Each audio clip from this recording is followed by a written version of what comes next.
He said, هو الذي خلق لكم ما في الأرض جميعا. He's the one who created everything on earth for you. Let that sink in.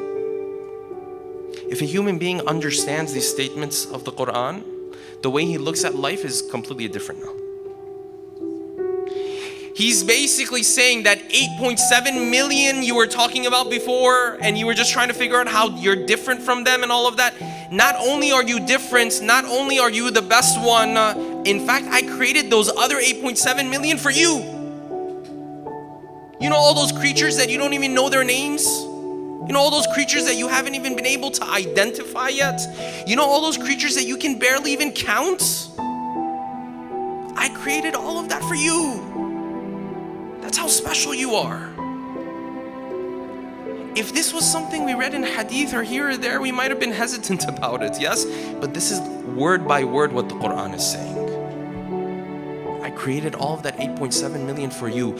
You're not just a part of the puzzle of creation, brothers and sisters. That's not the role we play. We were the reason why this whole puzzle was put together. You're not just a part of the story of this world.